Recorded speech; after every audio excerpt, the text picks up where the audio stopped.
All right, let's go on to step 3, building rapport. Now, for me, this is the very most important part of a successful witness interview. And that's because the better your rapport, the more they trust you, the longer they're going to spend with you, the more information you're going to get. So to me, this is a critical step within the 6-step process and one that cannot be shortchanged. So how do you build rapport? The first thing starts with a good, proper introduction.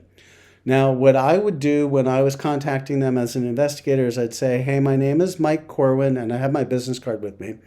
And I would say, or if it's on the phone, my name is Mike Corwin. I'm an investigator working for so-and-so, and this attorney represents so-and-so. And I would be very polite, very professional, and make it as natural as possible. Okay. Then I would immediately go into showing them respect. Remember, we talked about our critical components in the early stage, the mindset about how you need them more than they need you. So you need to show some respect. So the very first thing after I introduce myself, I say to a witness is, have I caught you at a good time? Okay. This is critical. This is absolutely critical. You want to be patient with them and you want to show deference. Now, what happens if the witness says, I don't have time? We'll get into this a little later when we talk about overcoming objections. You need to flesh it out and make sure that that's legitimate. But if they say, look, I've got to get my kid to a soccer game, then you have to respect that and say, okay, let me know what time is a good time and we'll get together or I'll reach out to you at that time. So you need to respect that. Most people will say, yeah, this is okay. But you just want to say, have I caught you at a good time to make sure that you're showing respect? Okay. Once you begin the process, before you actually begin the interview and you're kind of doing introductions and you're talking a little bit, look around the house or get some kind of sense of them, try to find some shared experiences, maybe some empathy in there, show some empathy. Hey, look, I realize this is a really difficult process to go through and I want to try to make this as okay as I possibly can. It is a difficult thing and I don't want to undercut that for you or lessen that for you. And I just want you to know that I really do empathize with this and I really appreciate it. Again, you are doing what you can to connect to the witness. If a dog comes bounding in the room and you're a dog person, start talking about dogs. If you see a photo of them fishing and you fish, talk about fishing, talk about work, talk about hobbies. Find that hook to start to build the know, like, trust with them. It's really important. Don't skip this. Now, there will be times that it's difficult to do and you don't want to force it. So if the person really just wants you to get to the interview and doesn't want to talk about this stuff, then just get right into the interview.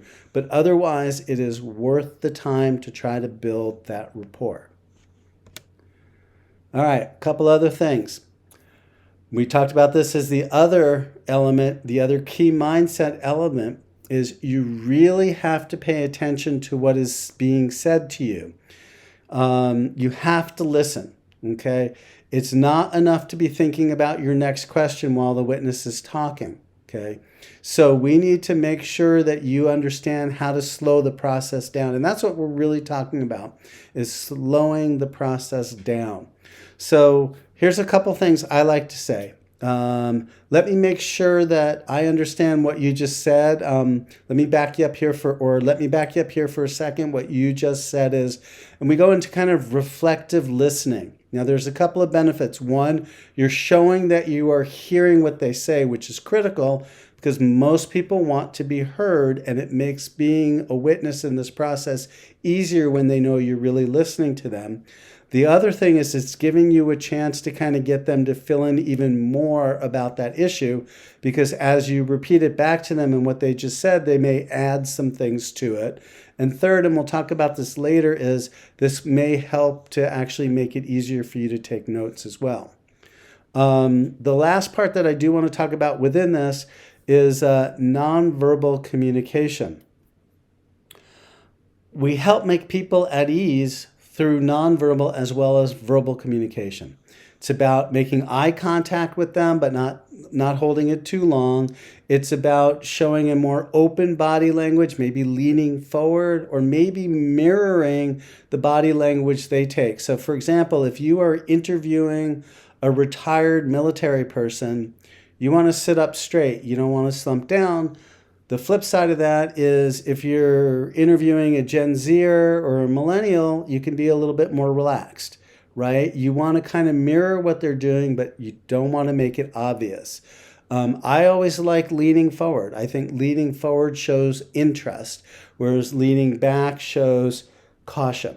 So to me, that's a really good way to do it. But again, you can mirror their body language just without overemphasizing it to make it look artificial, and make good eye contact. It's okay to look them right in the eyes. Just don't stare and go back and forth. But you want to do it just like you're having a conversation, because in the end, an interview is a conversation. That's really what it is.